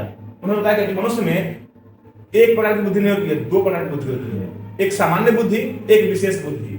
ठीक, हर मनुष्य में बोला कि कितना प्रकार की बुद्धि होगा? दो प्रकार का। सामान्य बुद्धि से कहेंगे जिससे आप अपने जीवन के सामान्य काम करते हो, चलते हो, फिरते हो, हंसते हो, लिखते हो, पढ़ते, सामान्य बुद्धि हो गया। अब विशेष बुद्धि व्यक्ति का वह गुण जिससे जो उसको कुछ विशेष मतलब पहचान दिलाए। जैसे लता मंगेशकर का गाना, उसके अंदर गाना का विशेष बुद्धि था, तो गाना से तो नाम कमा ली। क्रिकेट की दुनिया में कौन? सचिन तेंदुलकर। हीरो की दुनिया में अमिताभ बच्चन, अक्षय कुमार। ने क्या किया? विशेष पहचान बनाया, क्योंकि उसके अंदर अभिनय का विशेष बुद्धि था। हर मनुष्य में क्या होता है? कुछ सामान्य बुद्धि होगा, कुछ क्या होगा? विशेष बुद्धि। तो बस करना क्या है, हमारे अंदर के विशेष बुद्धि को पहचानना है। पहचानेंगे ना, उस क्षेत्र में काम करेंगे तो विशेष पहचान दिलाने की कोशिश करेगा। ठीक है, तो देखोगे मतलब द्विकारक का मतलब सामान्य कारक और विशेष कारक, सामान्य बुद्धि और विशेष बुद्धि। ठीक है, जैसे गाना में लता मंगेशकर, क्रिकेट में सचिन तेंदुलकर, अभिनय में अमिताभ बच्चन, इसमें क्या था? विशेष बुद्धि था। ठीक है, अगला सिद्धांत चौथा, पहला था सूचना प्रक्रम एवं मनोमितिक उपागम, दूसरा था ये एक कारक सिद्धांत बुद्धि का, फिर था द्विकारक। अगला है प्राथमिक मानसिक योग्यता का सिद्धांत। ठीक है, इसका प्रतिपादन मतलब इसको दिया किसने? लुईस थॉर्स्टन ने। लुईस थॉर्स्टन ने। देखो, अगर तुम अगर इसके प्रतिपादक सबका नाम भूल जाओ ना, तुम एक काम कर सकते हो परीक्षा में, जितना साइकिल का पार्ट पूजा होता है ना, उसमें प्रोफेसर लगा के लिख देना। प्रोफेसर चेन कवर, क्या है? Professor frog, professor mode guard, क्या? प्रोफेसर हैंडल के अनुसार, प्रोफेसर सीट कवर के अनुसार। इंग्लिश में आप सुना कि नहीं? सही, और भूल जाए सब लिख देना। ठीक है, चल जाएगा काम। अगर याद तो अच्छी बात है। देखो, तो ये है लुईस थॉर्स्टन। Lewis Thorsten. देखो, इसने क्या कहा कि बुद्धि के अंतर्गत 7 प्रकार का मानसिक योग्यता होता है। दिमाग का 7 गुण मिलता है ना, तो बुद्धि बनाता है। ठीक है, और ये 7 गुण अलग अलग काम करता है, मतलब कोई एक दूसरे पर डिपेंड नहीं है। मतलब ऐसा नहीं है कि अगर एक बुद्धि नहीं बढ़ेगा तो दूसरा भी नहीं बढ़ेगा। हो सकता है कि एक चला जाए एकदम चरम पे और दूसरा एकदम नीचे रह जाए। मतलब 7 बुद्धि का विकास कैसे होता है? 7 गुण का विकास अलग अलग होता है। कोई गुण बहुत ज्यादा हो सकता है, कोई गुण बहुत कम हो सकता है। जैसे कि मान लो तुम मैथ में बहुत तेज हो सकते हो, ठीक, हो सकता है तुम्हारा हिंदी अच्छा नहीं हो, क्या तुम रीजनिंग में बहुत तेज हो, तुमको पेंटिंग नहीं आता है कि नहीं? तो ये किसने बताया? लुईस थॉर्स्टन ने बताया। हमको इसका बात पसंद आया लुईस थॉर्स्टन का। मनुष्य में जो बुद्धि होता है ना, वो 7 गुणों पर डिपेंड करता है। कितने गुणों पे? और 7 गुण का विकास अलग अलग होता है, ठीक। अर्थात किसी एक बुद्धि का दूसरे में कोई असर नहीं होता है। कोई एक दूसरे को बढ़ा सकता है और न घटा सकता है। अब देखो, वे इस प्रकार स्मृति, सूचनाओं को याद रखने की क्षमता। जैसे कोई चीज तुम याद करते होंगे तुम लोग, तो हो सकता है कोई किसी को एक चैप्टर याद किया, तो किसी को 3 दिन याद रहा, किसी को 2 दिन याद रहा, किसी को 1 सप्ताह याद रहा, ठीक है? कि कोई 1 दिन में भूल गया, सुबह याद किया, शाम में भूल गया। ऐसा हो सकता है कि नहीं? हो सकता है। शब्द प्रवाह, लगातार विनम्रता के साथ बोलने की क्षमता। ऐसा गुण कुछ लोगों में होता है, नेता लोगों में, धर्म गुरुओं में, चाहे जो लोग होते हैं, साधु लोग होते हैं, लगातार बोलेंगे, एकदम विनम्रता के साथ बोलेंगे, ठीक। हाँ, कोई गाली गलौज नहीं, एकदम प्रेम से एकदम बोलेंगे, ठीक। वाचिक बोध, शब्दों और विचारों को समझना। ये मतलब जिन लोगों में वाचिक बोध और ये वाला बुद्धि होगा, वो किसी के शब्द को, किसी की बातों को एक बार में समझ जाएगा, ठीक है। अगला संख्यात्मक योग्यता, मतलब संख्याओं को समझना और उस पर आधारित प्रश्नों को समझना। जिसके अंदर ये होगा ना, वो मैथ को, रीजनिंग को जल्दी समझ जाएगा, ठीक। जिसके अंदर कौन सा बुद्धि होगा? संख्यात्मक योग्यता वाला बुद्धि होगा, गुण होगा ये वाला। अगला देशिक संबंध, रचनाओं की कल्पना करना। जैसे पेंटिंग बनाना होता है, मान लो अगर हमको इसका पेंटिंग बनाना है, ठीक, तो देखेंगे इसको, हाथ उसे घुमाएंगे। तो जिसके अंदर देशिक संबंध वाला बुद्धि होगा, वो क्या करेगा? रचना कर सकता है। जैसे मान लो कोई पानी के जहाज का कैप्टन है, अब वहां तो कोई कुछ दिखता नहीं है, कोई रोड रहता है वहां पे नहीं रहता है, तो वो कल्पना करता है कि इस दिशा में वो चीज होगा, ये इस एंगल पे वो चीज होगा, ठीक है, और अपने जहाज को उस दिशा में आगे बढ़ाता है और अपने मंजिल तक पहुंचता है, ठीक है। तो इसका मतलब उसके अंदर कौन सा बुद्धि होगा? उसके अंदर बेसिक संबंध वाला बुद्धि होगा। अगला है आगमनात्मक तर्कना। मतलब ये क्या होता है, हम लोग क्या करते हैं ना, सिद्धांत से एग्जाम्पल निकालते हैं। अगर तुम एग्जाम्पल से सिद्धांत निकाल सकते हो, केवल उदाहरण से नियम बना लेना, इसको बोलते हैं कौन था? आगमनात्मक तर्कना, ठीक है। मतलब क्वेश्चन से आंसर नहीं, आंसर से क्वेश्चन निकाल लेना, ठीक है। अगला है प्रत्यक्षिक गति, मतलब विस्तृत प्रत्यक्षीकरण करना। मतलब जैसे कि प्रत्यक्षीकरण का मतलब हो गया कि बाहरी व्यवहार को समझना, कि किसी के हंसी को, किसी के गम को, किसी के दुख को समझ लेना, यह कहलाता है कौन चीज? प्रत्यक्षिक गति। कुछ लोग होता है ना कि दूसरे का दुख, दूसरे को मतलब टेंशन समझ में नहीं आएगा, क्या उसके लिए अपना दुख, अपना समस्या ये भारी लगता रहता है ना। इसका मतलब उसके अंदर क्या है? प्रत्यक्षिक गति वाला बुद्धि की कमी है। तो लुईस थॉर्स्टन ने क्या बताया कि मनुष्य में 7 प्रकार के मनोवैज्ञानिक गुण होते हैं जो मिलकर बुद्धि का निर्माण करते हैं, ठीक। और 7 बुद्धि का विकास अलग अलग होता है। कोई एक बुद्धि ज्यादा, कोई बुद्धि कम हो सकता है, कोई किसी को बाधित नहीं करता है, ठीक है। अगला है बहुबुद्धि सिद्धांत, मतलब मनोवैज्ञानिकों ने बुद्धि का अलग अलग सिद्धांत दिया है, ठीक है। जैसे एक कारक सिद्धांत, द्विकारक सिद्धांत, प्राथमिक मानसिक योग्यता का सिद्धांत, इस प्रकार हो गया अब ये बहुबुद्धि सिद्धांत। मतलब बुद्धि एक नहीं, बहुत प्रकार का नाम है बहुबुद्धि सिद्धांत। इस सिद्धांत को हार्वर्ड गार्डनर ने दिया है। उनके अनुसार बुद्धि कोई एक गुण नहीं है, बल्कि बहुत सारे गुणों का क्या है? संग्रह है, झुंड है। मैक्सिमम लोग यही कह रहे हैं कि बुद्धि कोई एक गुण नहीं है। क्या कोई कह रहा है कि बुद्धि 2 प्रकार का, कोई कह रहा है बुद्धि 7 प्रकार का, कह रहा है बुद्धि बहुत प्रकार का, ठीक है। सभी प्रकार की बुद्धि अलग अलग कार्य करती है, ठीक। इसका अर्थ यह है कि अगर किसी व्यक्ति में एक प्रकार की बुद्धि अधिक है, इसका मतलब यह नहीं है उसमें दूसरा बुद्धि भी क्या होगा? अधिक होगा। मतलब लुईस थॉर्स्टन से क्या विचार मिल रहा है, जो बात लुईस थॉर्स्टन बोले वही बात मोटा मोटी यह भी हार्वर्ड गार्डनर भी बोल रहे हैं, ठीक है। अच्छा देखो, गार्डनर ने यह भी बताया कि अगर तुम्हारे जीवन में कोई समस्या आता है ना, तो तुम्हारा सब बुद्धिगत रासायनिक को आक्रमण और उस समस्या का समाधान ढूंढने में हर बुद्धि मदद करता है। मतलब गणित भी काम कर रहा होगा, हिंदी भी काम, हर बुद्धि काम कर रहा होगा उस समय, ठीक है। मतलब कोई अगर समस्या आ जाए तो ऐसा नहीं कि एक बुद्धि काम करेगा और बाकी बुद्धि काम नहीं करेगा, नहीं, सब बुद्धि मिलकर काम करता है। और उन्होंने बताया क्या कि अपने अपने क्षेत्र में कुछ टाइप के रिसर्च किए कि मान लो क्रिकेट दुनिया में कौन कौन मेन है क्रिकेटर, कौन कौन मेन सिंगर है, कौन कौन मेन हीरो है, कौन कौन मेन इंजीनियर है, सब लोगों ने रिसर्च किया, ठीक है। और सब लोगों से बातचीत करने, सब अध्ययन करने के बाद उन्होंने निष्कर्ष क्या निकाला कि आदमी में बुद्धि 8 प्रकार की होती है। देखो, कोई बोला 1 प्रकार का बुद्धि, कोई बोला 2 प्रकार का, कोई बोला 7 प्रकार का। उन्होंने क्या कहा? बुद्धि 8 प्रकार की होती है। सीधे नहीं बोल रहे हैं, ये क्या बोले? अपने अपने क्षेत्र के मास्टर सबको बुलाएगा या उसका किताब का अध्ययन किए, जब के बारे में जानकारी इकट्ठा किए, इकट्ठा करने के बाद सिद्धांत दिए कि मनुष्य में बुद्धि कितना प्रकार का? 8 प्रकार का। देखो तुम्हारे पास सबसे कौन कौन बुद्धि है, सब गिनना अपना बुद्धि, ठीक है। तो सबसे पहला तार्किक गणितीय बुद्धि। तो जिन लोगों में ये बुद्धि होगा वो गणित की समस्याओं को जल्दी से समझ लेगा, या रीजनिंग की समस्याओं को, तर्क की समस्याओं को जल्दी समझ लेगा। ठीक, तो यह बुद्धि किसी किसके पास है? हाथ उठाओ, इस बुद्धि की कमी है। देखो इस प्रकार की बुद्धि वैज्ञानिकों में, मतलब नोबेल पुरस्कार विजेताओं में अधिक होती है। ठीक है, मतलब ऐसी बुद्धि जिन लोगों में होगी ना, वो गणित के प्रश्नों को आसानी से हल कर लेते हैं और उनमें तार्किक चिंतन करने की क्षमता होती है। मतलब चिंतन करना, जैसे तुम्हारा झगड़ा होगा, तुम पता है इससे मार देंगे, इससे मार देंगे, इसके अंदर ये बुद्धि होना सोचेगा नहीं। अगर ये मेला घूमने जाता है, अगर इस लौटने में शाम हो जाता है, अगर अंधेरा होता है, तो 4 दोस्त बुलाएंगे, जगमोहन को बुलाएंगे, रामजी को बुलाएंगे, अभिषेक को बुलाएंगे, और जब मणिकर्णिका गाछी पहुंचेगा तो वहां पर इसका हड्डी तोड़ेंगे और इस तरह से निकल जाएंगे। तो ये हो गया तार्किक चिंतन करना है। मछली कैसे मार देंगे? कहाँ मार देंगे? बताओ कहाँ मार देंगे? कहाँ हाथ पर तोड़ देगा? मतलब जिन लोगों में ये बुद्धि होगा ना, वो प्लान से काम करेगा जीवन। यही बुद्धि नहीं होगा तो उसके जीवन में प्लान नहीं होगा। केवल वही नहीं, वो गणित की समस्याओं को आसानी से समझेगा, रीजनिंग समस्या को आसानी से समझेगा। ठीक, ये बुद्धि किसमें ज्यादा होता है? तो वैज्ञानिकों में और नोबेल पुरस्कार विजेताओं में। अगला चलो, भाषागत बुद्धि चेक करना तुम्हारे पास है कि नहीं है।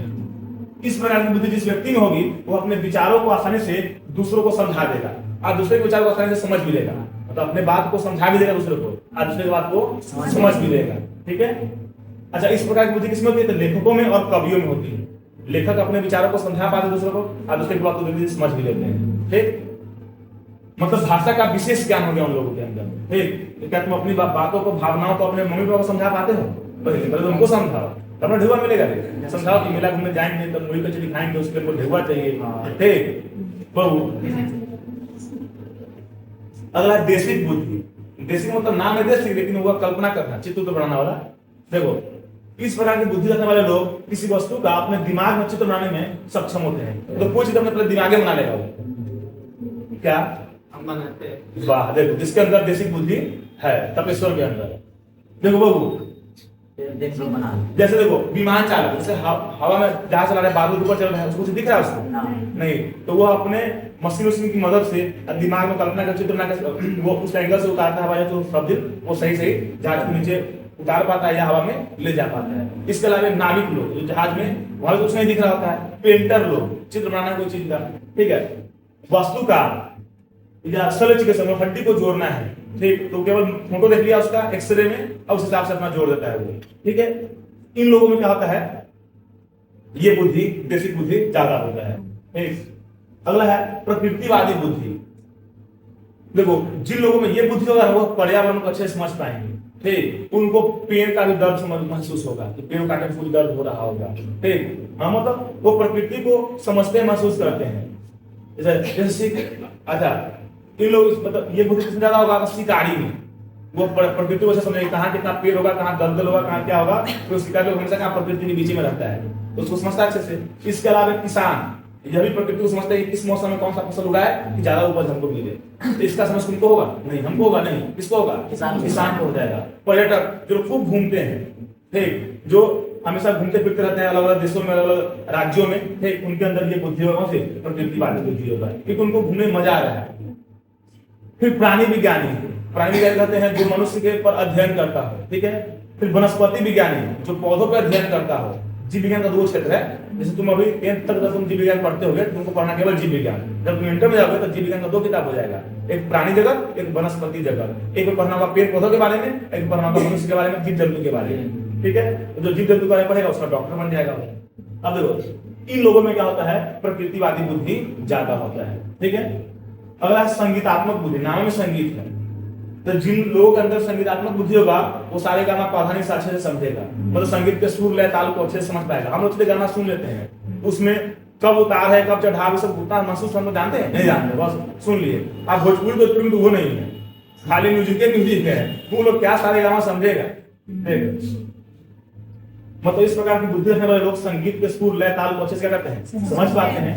अच्छा, गायक की बुद्धि किसमें होगा? गायक गाना गा रहा है। संगीतकार जो से म्यूजिक दे रहा है, कब डम डम डुम कब डिग करना है, हाँ, वो लोग समझता है। फिर गीतकार जो गीत को लिखता है कि किस म्यूजिक पर कौन सा लाइन लिखा जाए।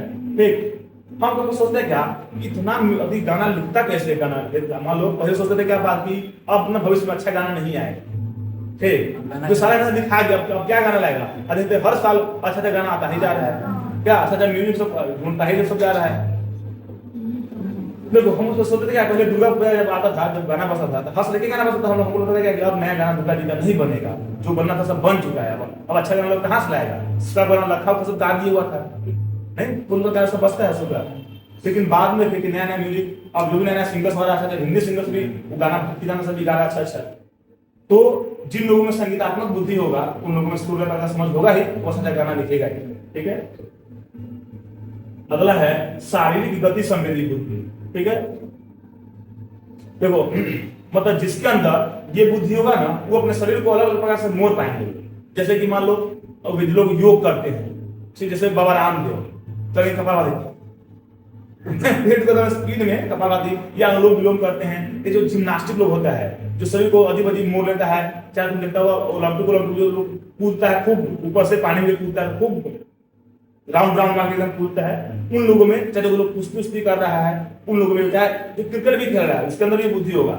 एक उसमें तो पोजीशन बनाना होता है, छक्का मारना होता है, बॉलिंग फेंकना होता है, टूट के कैच करना होता है, तो शरीर को अलग प्रकार से होता है, मोड़ना होता है। तो जिन लोगों में ये बुद्धि होगा वो लोग अच्छे क्रिकेटर बन सकते हैं, फुटबॉलर बन सकते हैं, जिम्नास्टिक बन सकते हैं, कुश्ती खेलने वाले सब ये सब बन सकते हैं, रेसलर बन सकते हैं, मतलब दौड़ने वाला सब, तो धावक दौड़ने वाला, नर्तक नाचने वाला, नाचने में तो बहुत स्टेप करना पड़ता है कि तो पूरा डम डिगा डिगा खूब शरीर को घुमाना पड़ता है एकदम। अभिनेता अभिनेत्री, हीरो हीरोइन हो गया, खिलाड़ी हो गया, जिम्नास्ट हो गया, कुश्ती करने वाले लोग हो गए, इन सब लोगों में क्या होता है। और साथ साथ शल्य चिकित्सक में भी गुण पाया जाता है, उसको भी मतलब हड्डी को जोड़ने के लिए अपने शरीर को अलग अलग प्रकार से मोड़ना पड़ता है, ठीक। अब है अंतर व्यक्तिक बुद्धि, तो सेकेंड लास्ट अंतर व्यक्तिक बुद्धि, मतलब जिसके अंदर अंतर व्यक्तिक होगा, दूसरे के मन की बातों को जल्दी से समझ लेना है, मतलब जिसके अंदर ये बुद्धि होगा ना, वो दूसरे के मन की बातों को आसानी से बहुत कम समय में समझ सकता है, ठीक है। जैसे अच्छा ये सब किसके अंदर होगा, जिसके अंदर ये बुद्धि होगा ना, वो बनेगा अच्छा नेता। कि नेता लोग दूसरे के मन की बात को समझ के खाली घोषणा सुन करके वोट लेता आराम से। चाहे धर्म गुरु सब, वो दूसरे के मन की बात को समझ के तुरंत उसको मोटिवेट कर लेता है। या आजकल जो आ रहा है, क्या बोलते हैं उसको, जो ऑनलाइन कौन मार्केटिंग करते हैं उसको MLM से करते हैं, कि लोग एक को दूसरे जोड़ते चलो तुम, हाँ नेटवर्क मार्केटिंग। उन लोगों के अंदर भी बुद्धि होता है, दूसरे के मन की बात समझेगा, कहेगा कि आपको कौन सा कार खरीदने का मन है, कितना घर कौन घर खरीदने का मन है, क्या आप श्री हो पाएगा, नहीं हो पाएगा तो भाई चलिए हम आपको बताते हैं, स्कीम प्लान बताते हैं, खाली लिखा कर दीजिए, अब जुड़िए, आप 2 आदमी को जोड़िए, अब उसको 1-2 आदमी को जोड़ेगा, ठीक। तो उन लोगों में भी बुद्धि होता है, कौन सा बुद्धि, ठगने वाला बुद्धि, मतलब अंतर व्यक्ति बुद्धि, दूसरे के गुण को पढ़ा के वो समझ जाता है, ठीक है। तो मनोवैज्ञानिक में सुनो, जो दूसरों का इलाज करते हैं, मतलब अभी हम लोग अगले 2 चैप्टर के बाद पढ़ेंगे कि तुम्हारे अंदर कोई बीमारी आ जाता है, मनोवैज्ञानिक बीमारी, ठीक है, तो उसको ठीक करने के लिए मनोवैज्ञानिक लोग होते हैं जो तुम्हारे मन की बात को समझकर तुम्हारा इलाज करते हैं, ठीक है। तुम्हें ध्यान देना। राजनेता नेता हो गए, धार्मिक लोग हो गए, सामाजिक कार्यकर्ता हो गए, सामाजिक जो समाज के हित का काम करता है, वो तुम्हारे मन का बात समझते रहता है, तुरंत समझ जाता है, ठीक। इस प्रकार की बुद्धि उन लोगों में पाई जाती है। क्या तुम्हारी बुद्धि है? इसके अंदर नहीं, तुमको अंदर कोई बुद्धि नहीं मिला रे, कोई बुद्धि मैच नहीं किया, जब मैच कर रहा है, देखो बहुत मैच कर रहा है। अंतर व्यक्ति बुद्धि, जिन लोगों में ये बुद्धि होगा ना, वो अपनी कमजोरी को और अपनी ताकत को अच्छे से समझता रहता है, ठीक। और जल्दी ही किसी के साथ वो दोस्ती कर लेगा, जब ट्रेन में बैठ गया, बैठते किसी से दोस्ती हो गया, तो सब शुरू हो गया। एक बॉस में बैठे जो बोल रहे तुरंत उससे दोस्ती हो गया। ये कौन कर पाता है? जिसके अंदर ये बुद्धि होता है, अंतर व्यक्ति बुद्धि, ठीक है।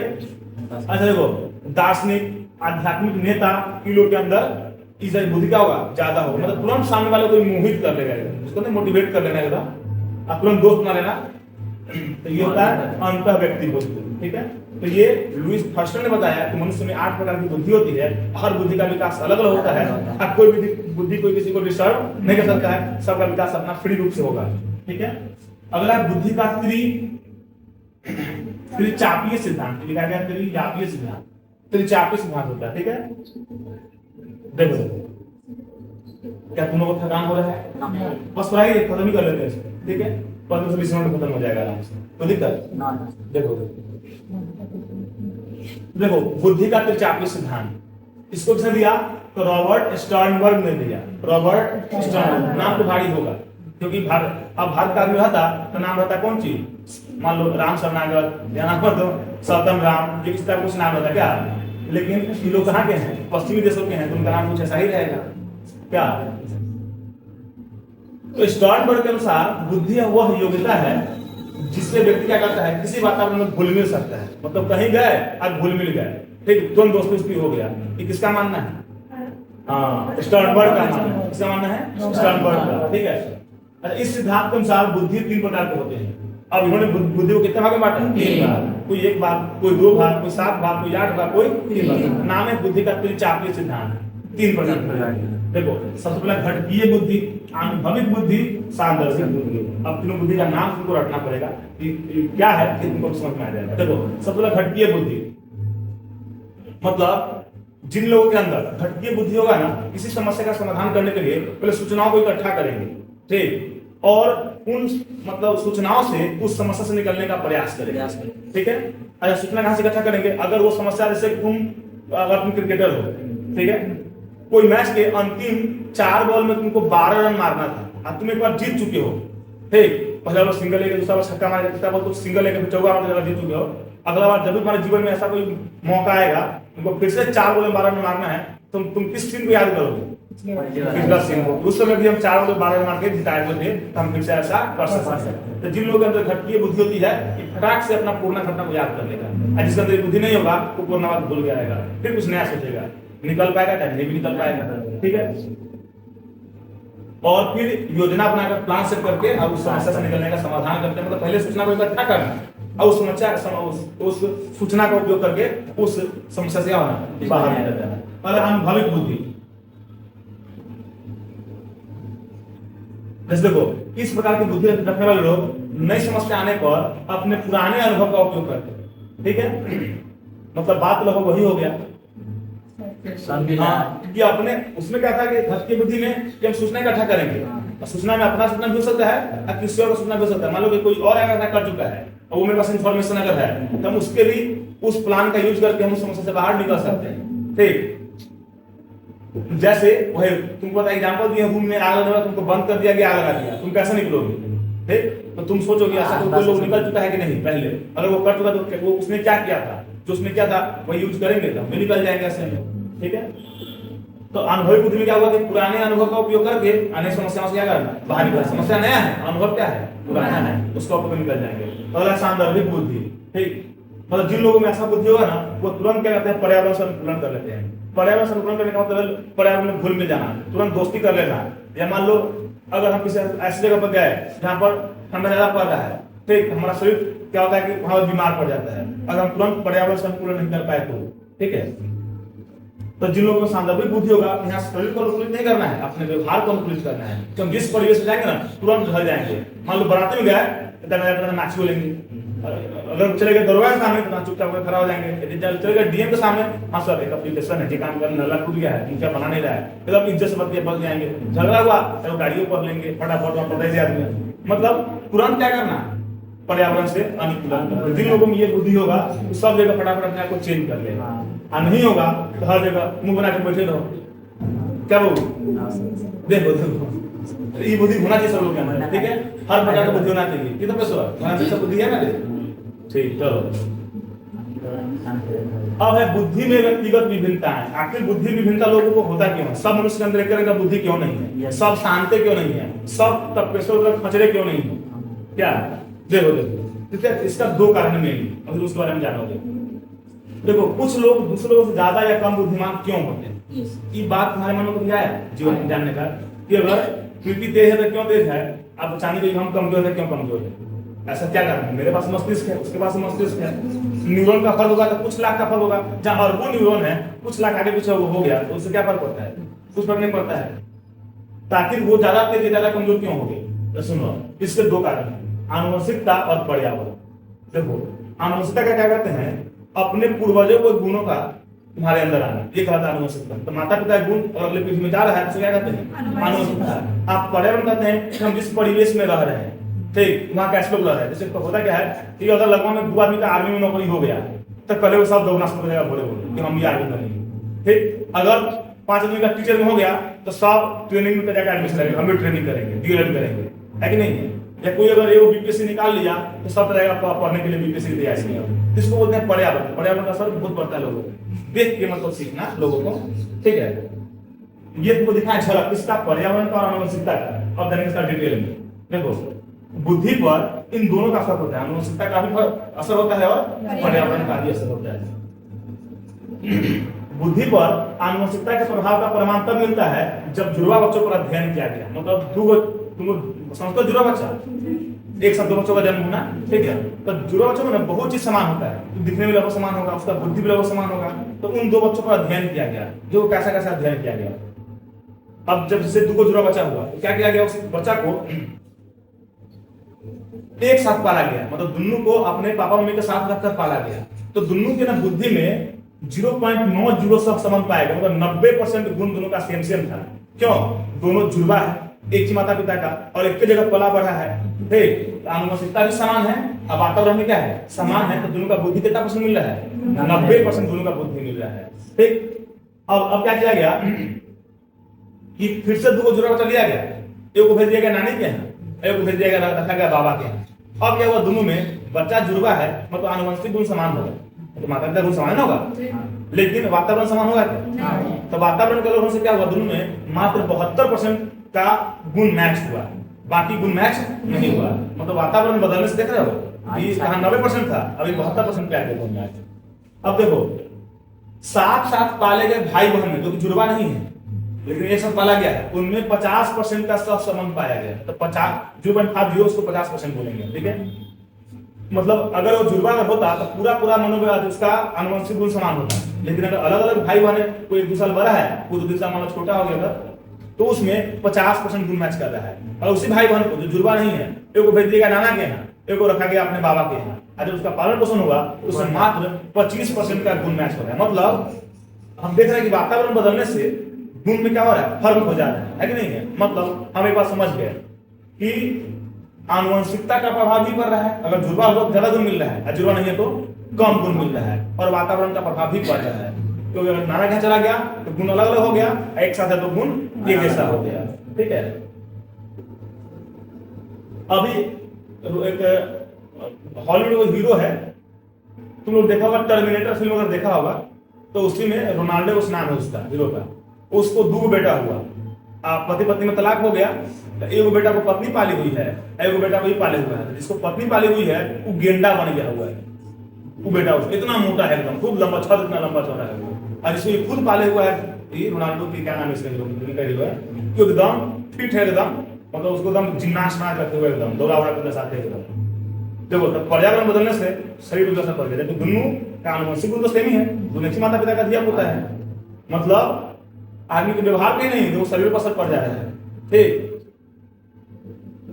तो ये था आनुवंशिकता का असर, कि अगर एक माता पिता का बच्चा जुड़वा है कि मतलब जुड़वा नहीं है। अगला है पर्यावरण। बुद्धि पर पर्यावरण के प्रभाव के संबंध में किए गए अध्ययन से पता चला, देखो अब पर्यावरण बदलने से गुण कैसे बदलता है इसलिए अध्ययन किया गया।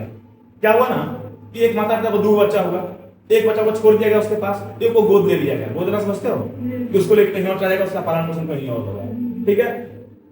तो देखो तो जब जिसको गोद लेके जाएगा ना बाहर, तब पहले उसका गुण अपने माता पिता से मिल रहा है, ओरिजिनल माता पिता से। हो गए नकली माता पिता, ठीक है, जिन्होंने जन्म लिया वो क्या हो गए, ओरिजिनल माता पिता। तो शुरू में क्या था, उस बच्चे का गुण किससे मैच कर रहा था, अपने ओरिजिनल माता पिता से मैच कर रहा था। लेकिन जैसे जैसे समय बीतता गया, अब उस बच्चे का गुण अब ओरिजिनल माता पिता से न मिलकर उससे मिलने लगा, जो उसको क्या किया हुआ है, ठीक है। इसका मतलब ये हुआ कि बच्चे के बुद्धि पर पर्यावरण का असर भी पड़ रहा है, ठीक है। कुछ साल का उसमें नहीं थे मैं, मतलब 4-5 साल का देखा गया उसका गुण ज्यादा उससे मिला है। अब और कुछ समय और जब बिताया गया तो लास्ट में क्या हुआ कि पूर्णा मतलब से कोई गुण मिल ही नहीं रहा है, सारा गुण किससे मिल रहा है उसको, हाँ, जिसके यहाँ उसको पाला गया है। मतलब अगर 2 भाई है तो वो चोरवा पालेगा तो चोर बन जाएगा, आएगा कोई मतलब पढ़ने लिखने वाला आदमी पालेगा तो वो अच्छा मतलब पढ़ लिख के अच्छा व्यक्तित्व का मनुष्य बनेगा वो, ठीक है। मतलब मेरा ऐसा मानना है कि मनुष्य के बुद्धि पर ज्यादा असर किसका पड़ रहा है, वातावरण। अब सुनो, अगर तुम कमजोर से हम है तो तुम ऐसे वातावरण में पाले गए हो जहाँ पर पढ़ाई लिखाई का हाँ मतलब ज्यादा ये महत्व नहीं रहा है, ठीक। आपको तेज है इसका मतलब वो ऐसे वातावरण में पला बढ़ा है कि जहां पर पढ़ाई लिखाई का वातावरण रहा हो। और इसके साथ साथ जेनेटिक में असर पड़ता है कि माता पिता अगर पढ़ने लिखने वाले रहे होंगे तो तुम्हारे अंदर ऑटोमेटिक गुण आ गया होगा। ठीक है, माता पिता अगर नहीं पढ़े लिखे होंगे तो तुम्हारे अंदर वो गुण तो नहीं आया, तब वातावरण का गुण आएगा। अगर वो भी नहीं आया तो कैसे, तो कुछ अगर तुम पढ़ लो फिर भी ना तुम्हारे अंदर उसको तुमको लाभ मिला जेनेटिक का, मतलब माता पिता का, ना तुमको मिला लाभ किसका, पर्यावरण का। फिर तुम पढ़ लिख ले रहे हो तो कम से कम ये फायदा होगा कि तुम्हारी जो आने वाली पीढ़ी होगी उसके अंदर कम से कम पढ़ाई लिखाई जाएगा तुमसे। ठीक है,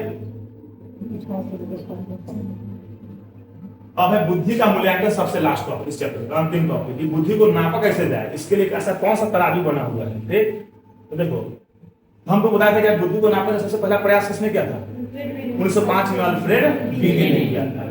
ठीक है, देखो अल्फ्रेड बीने और थियोडोर साइमन, ठीक है, अगर पूरा नाम नहीं याद रखा ना तो तुम उसका दाहिने वाला नाम याद रखना, अल्फ्रेड बीने का बीने और थियोडोर साइमन का साइमन याद रखना। ठीक है, तो बीने और साइमन ने बुद्धि को नापने का सफल प्रयास किया, मतलब उन्होंने सही में नाप लिया। ठीक, और उन्होंने 1908 में क्या किया, मानसिक आयु की परिभाषा दी कि एक होता है आदमी का ओरिजिनल उम्र कि तुम जिस दिन पैदा हुए उससे लेकर अभी तक कितना दिन बीता है वो ओरिजिनल उम्र हो गया। एक होता है दिमाग का उम्र। ठीक, तो दिमाग का उम्र तुम्हारे ओरिजिनल उम्र के बराबर हो सकता है, ज्यादा भी हो सकता है और तुम्हारे ओरिजिनल उम्र से कम भी हो सकता है।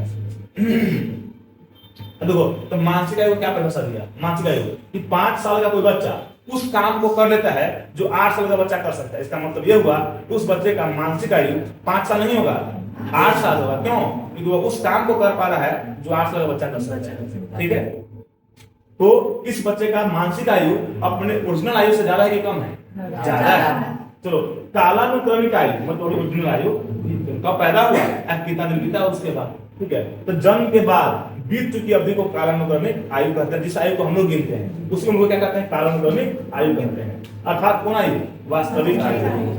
चलो बुद्धि लब्धि, अब ये बुद्धि को नापने के लिए एक फॉर्मूला बना है, इसको बुद्धि लब्धि कहते हैं। ठीक,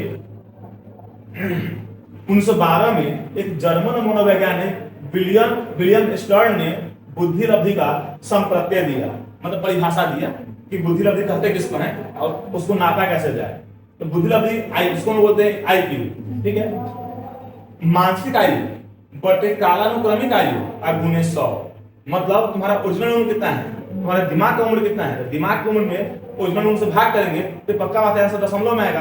उस दशमलव को हटाने के लिए क्या किया गया, 100 से गुना कर दिया गया ताकि आंसर सम संख्या में आए, पूर्ण संख्या में आए। ठीक है, दशमलव को समाप्त करके 100 से केवल गुना किया गया है। ठीक, उदाहरण के लिए एक व्यक्ति जो 10 साल का है, मान लो इसका उम्र 10 साल है और यह 15 साल का उम्र के बच्चा के बराबर काम कर सकता है, जो काम वो कर सकता है वो काम ये भी कर सकता है, दिमाग वाला काम। ठीक है, तो इसका मानसिक आयु कितना हो गया, 15 साल। तब इसका हमको निकालना है बुद्धि लब्धि, तो पहले मानसिक आयु 15 बट्टे वास्तविक आयु 10 गुणे 100। ठीक, तो इसका रिजल्ट क्या हो गया, 150 हो गया। 150 हो गया सर, हाँ 150 हो गया, पति हो गया क्या, मतलब एवरेज 90 बनाया था लोग का, बुद्धि लब्धि 90। ठीक है, मतलब अगर तुम्हारा वास्तविक आयु अगर 15 साल है, अब मानसिक आयु 14 साल भी है ना, फिर भी ठीक है। अगर तुम अपने उम्र से कुछ कम बुद्धि लगा रहे हो तो फिर उसको एवरेज में औसत माना जाता है। ठीक है, अब बुद्धि लब्धि के आधार पर व्यक्तियों का वर्गीकरण कि किसका बुद्धि लब्धि कितना है और वो क्या कहलाएगा, किससे ऑब्जेक्टिव बनता है। ठीक है, अगर बुद्धि लब्धि के बारे में पूछे, तुम टेबल लिख पा रहे हो एग्जाम में तो पूरा फुल मार्क्स, 1 नंबर नहीं कटेगा। तो याद रखना मुश्किल, थोड़ा सा देखो हम शुरू करते हैं 4 नंबर से पहले। ठीक है, 90 से 109, 90 से मतलब जिसका हम वास्तविक आयु बट सॉरी मानसिक आयु बट्टे वास्तविक आयु और गुणे 100 करे, अगर रिजल्ट आ रहा है 90 से 109 के बीच तो हम कहेंगे ये आदमी औसत है। ये क्या है, एवरेज है, नहीं बहुत तेज है अधिक कमजोर है, ये औसत है। और दुनिया में मैक्सिमम लोग ऐसे ही होते हैं, मतलब 50% लोग, हर 100 में से 50 आदमी एवरेज होता है दुनिया में। ठीक है, अब चलो अगर किसी का बुद्धि लब्धि 110 से 119 के बीच है तो वह औसत से थोड़ा सा अच्छा है, इसको बोलेंगे उच्च औसत। क्या बोलेंगे, और ऐसे लोग दुनिया में 16.1%, मालूम मोटा मोटी 16%, हर 100 आदमी में 16 आदमी का औसत से कुछ ज्यादा तेज।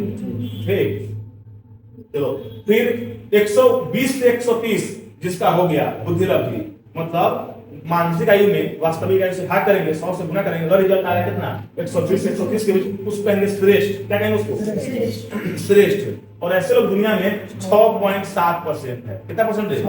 6.7% मात्र। अच्छा, जिसका बुद्धि लब्ध 130 के ऊपर चला गया, वो बन जाएगा सचिन तेंदुलकर, वो बन जाएगा लता मंगेशकर, वो बन जाएगा मान लो अल्बर्ट आइंस्टाइन, वो बन जाएगा अल्फ्रेड बीने, बन जाएगा स्टर्नबर्ग, सिटकॉवर, मोर्गाट फ्रॉग, बनेगा नहीं? सब नहीं बनेगा। तो 130 के ऊपर जो है ऐसे लोग होते हैं, कौन सी वैज्ञानिक, ऐसे लोग कहते हैं तो नोबेल पुरस्कार विजेता, ये अपने अपने क्षेत्र के मेन, इसको अपने अपने क्षेत्र का मास्टर कहते हैं, बाप कहते हैं, ठीक सब। तो ये हम कर लिए मतलब औसत से ऊपर के लोगों का बात। अब करेंगे औसत से नीचे के लोगों का बात। अब देखो, जिनका बुद्धि लब्धि 80 से 89 के बीच होगा, वो औसत से तनका कम, अर्थात निम्न औसत। जब उच्च औसत था 16.1%, ये क्या होगा 16.1%। लेकिन दुनिया में हर 100 मनुष्य में 16 मनुष्य ऐसा है जिसका बुद्धि औसत से तनका क्या है, नीचे है। इसमें तपेश्वर आ जाएगा। देख तपेश्वर अगर औसत से ऊपर जाना है तो विशेष क्लास करना होगा। देखो, तो उसके बाद जिसका बुद्धि लब्धि 70 से 79 के बीच है, वो कहता सीमावर्ती। सीमावर्ती का मतलब ये हो गया कि पागल होने के कगार पे है, पागल हुआ नहीं है, होने वाला है। और ऐसा मनुष्य दुनिया में कितना होगा? 6.7%। जब श्रेष्ठ है 6.7, ये भी क्या हो जाएगा 6.7। और जिसका बुद्धि लब्धि 70 से भी कम हो गया, वो कहलाएगा मानसिक मंद। उसको हम लोग बुनियादी रूप से पागल कहते हैं गांव देहात में, लेकिन इसको पागल नहीं कह रहा है, मानसिक मंद कह रहा है। और ऐसे लोग भी कितने होंगे? 2.1%। जब अति श्रेष्ठ 2.1 है, तो निम्न श्रेष्ठ भी क्या होंगे? 2.1% लोग हो जाएंगे। सर 2.2 है, 2.2 है, ठीक। इसमें कौन कौन आ जाएगा? जो लोग काफी सिक्का लगा होता है, जो गर्मी में खूब कोट पहन के रुकवाता रहेगा एकदम, जो ठंडा में आराम है, सब केवल वो कपड़ा पर पहने हुआ है, बहुवार है, न उसको ठंडा लग रहा है, न उसको गर्मी लग रहा है, तो उसका सूचना न मस्तिष्क पर पहुंच नहीं पा रहा है, ठीक है।